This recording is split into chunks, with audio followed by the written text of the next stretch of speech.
It's like, not only is it that hard, it's even harder than you think.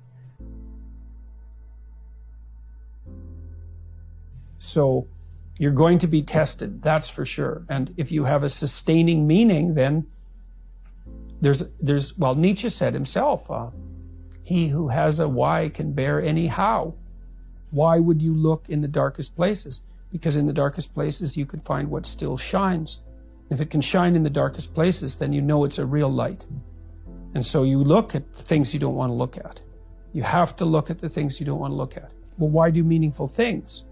Well, first of all, what is meaning? But then why do meaningful things? And the answer is, well, because life is suffering and malevolence. It's ineradicable at its core. It's like, that will take you out. Make no mistake about it. You need to be armed with virtue in order to you really need that. And it isn't just your hell, that's bad enough. And that can be really bad, especially when you're contributing to it, right? Because then not only are you suffering, but you know you're the agent that's producing the suffering. And then maybe that's not just for you, it's like you're taking out your family. If you're really good at it, you're taking out large swaths of your community. That's hell. It's like, and that's real. And no one with any sense and any experience has any doubt that that's real. And then they all can easily think of how, even though it's already bad, you could make it way worse. Everyone knows that. So what's the bulwark against that? Nobility of purpose. That's it. You have that, then you can, then you have something to set against the suffering and the malevolence.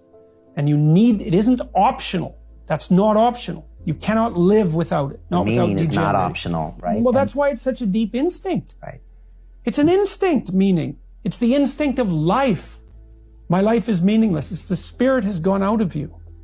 It's like, well, modern people, it's part of this process of criticism. We've criticized the idea of meaning so much that we don't really believe in it anymore. It's like, well, that's fine. You can not believe it, but try living without it. See how far you get with that.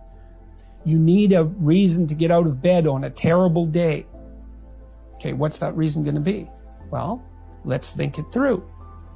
You know people who can get out of bed on a terrible day. Do you admire them? Yes. What are those people like? Are they taking responsibility for themselves? Definitely. Do they have excess capacity, so they're taking responsibility for other people? Yeah. Are they doing difficult things? Yes, obviously. The more you respect them, the more you also see that they're doing difficult things and doing them well. So what does that mean? Do some difficult things. Do them well. So pick up your goddamn burden and walk goddamn burden and walk up the hill. So, yep, I get it. And people do get it. And it's not surprising because that's the alternative to hell. Accept the burdensome condition of suffering voluntarily and you transcend it. It's like you got a problem with the world? Hey man, no wonder you have a problem with the world.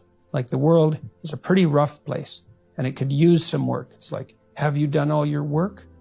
If the answer to that is no, then I would say, put in order what you can put in order. It's like, well, you have a problem. Okay, what's the problem? What are its constituent elements? What are the smallest implementable steps that we could take to start to address the problem? Implement the best plan that you have at hand. That's it. You'll learn. It won't be the right plan. It doesn't matter. You'll learn implementing that plan. You'll learn a whole bunch, and then the next plan you make will be better. Implement the best plan you have at hand. Don't remain in stasis. You get old way, way faster than you think. Time ticks away, man.